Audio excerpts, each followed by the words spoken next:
para sa paghahanda sa ligtas at payapang parliamentary election sa Bangsamoro Autonomous Region and Muslim Mindanao.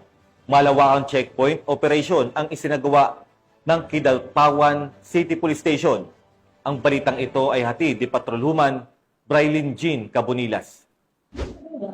Pang checkpoint operation ang mga tauhan ng Kidapawan City Police Station sa Barangay Poblasyon, Kidapawan City, North Cotabato nito lamang ika-24 ng Setyembre 2025. Pinangunahan ni Police Lieutenant Colonel Dominador L. Palgan Jr., Officer in Charge ng Kidapawan City Police Station, ang nasabing aktibidad. Ang naturang operasyon ay kabilang sa paghahanda sa nalalapit na parliamentary election ng Bangsamoro Autonomous Region and Muslim Mindanao upang matiyak ang kaligtasan at kaayusan ng lungsod.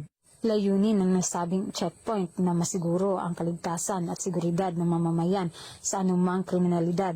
Mula dito sa General Santos City, ako po yung PNP Correspondent, Patrolwoman Brailyn Jean Cabonilas,